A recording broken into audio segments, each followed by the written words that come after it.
Madam President, distinguished members of the Council, thank you for this opportunity to brief the Council on the situation in Somalia. I'm pleased to do so again together with the Special Representative of the Chairperson of the African Union Commission for Somalia, Ambassador Francisco Madeira.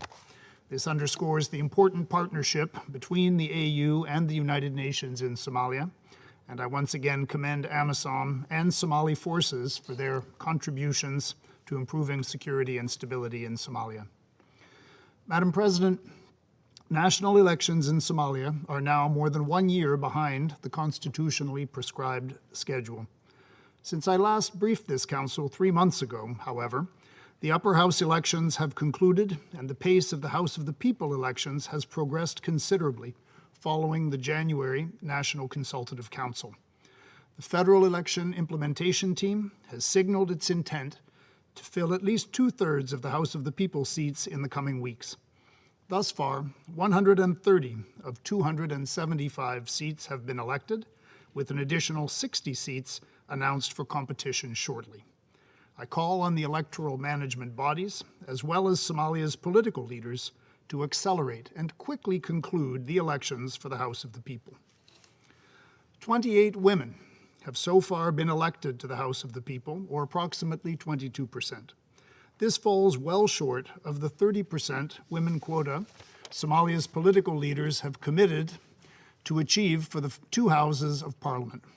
I urge all Somali actors to redouble their efforts to meet this target.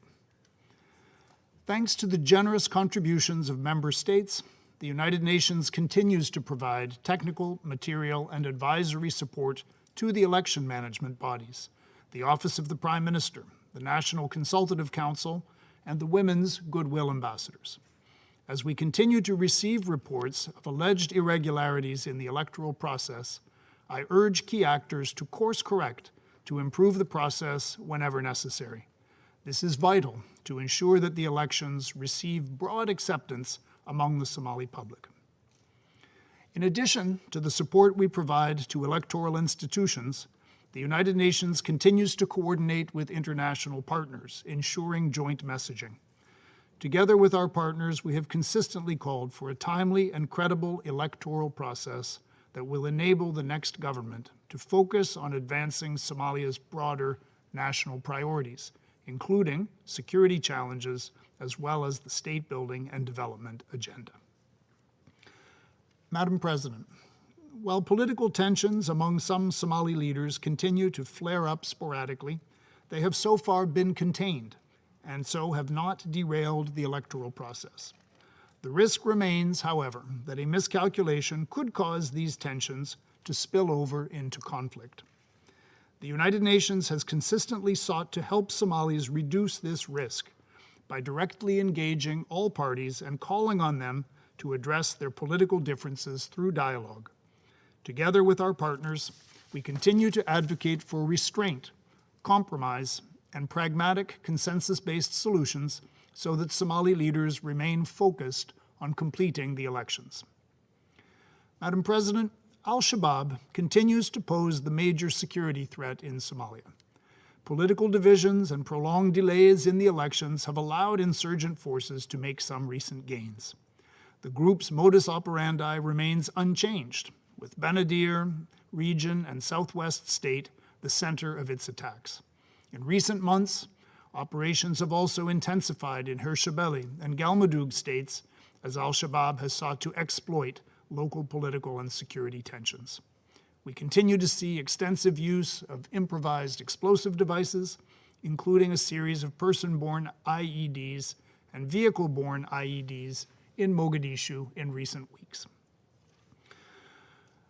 With the future configuration of the African Union mission in Somalia currently under review, the United Nations is actively engaged in discussions among the federal government of Somalia, the African Union, and key donors.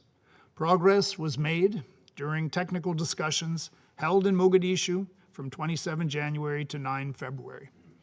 This included developing the joint African Union Federal Government of Somalia concept of operations for a reconfigured mission, the joint African Union United Nations proposal on a reconfigured mission, and the United Nations logistical options in support of a reconfigured mission and the Somali security forces going forward, as requested under Resolution 2568.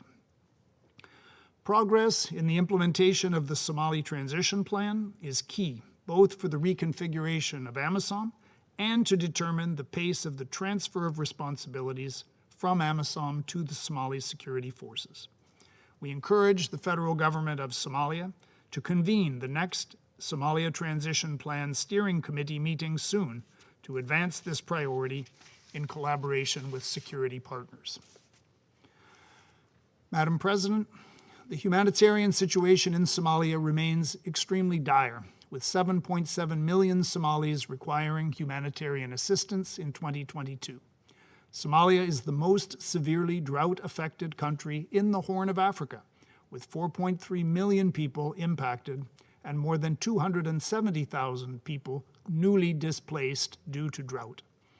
With the next rains in April likely to be the fourth below-average cycle, Somalia is facing a potential humanitarian catastrophe.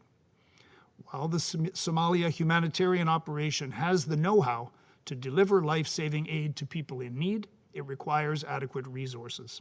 Unfortunately, the humanitarian response plan for 2022 is currently only 2% funded. While I wish to express profound appreciation to the donor community for its continued commitment to Somalia, I once more call on donors to increase their support for urgent assistance to the most vulnerable Somali people. While critical, any humanitarian response is, of course, not a long-term solution. The United Nations family is therefore taking action to strengthen the humanitarian, development, and peace-building nexus. To this end, Somali-based agencies, funds, and programs continue to pursue a joint approach to address challenges such as water management, durable solutions, fraud, and corruption. Implementation of the Women, Peace, and Security Agenda, as well as inclusion of youth, remains central to our work. With support from the Peace Building Fund, the UN and the government of Somalia jointly launched a new Women, Peace, and Protection program in November. This project aims to promote women's meaningful participation in peace-building processes, particularly within decision-making and leadership roles. This is an investment enabling us to implement the Women, Peace, and Security Agenda at the federal and subnational levels, as well as to improve critical areas such as protection of women and girls from sexual violence in conflict. On the youth front, the UN continues to support the Somali government to integrate youth dimensions in multiple areas, from electoral participation to local reconciliation and more. Madam President, while political, security, and humanitarian conditions in Somalia are still fragile, I remain guardedly hopeful that the country will make further progress in these areas in the coming months and beyond. This requires Somali leaders to put their differences aside for the good of the Somali people and to conclude credible elections as soon as possible. This overdue step will then allow leaders to refocus their efforts on the full range of urgent national priorities. To this end, the international community continues to accompany the Somali people on this journey by providing the necessary support. Thank you, Madam President.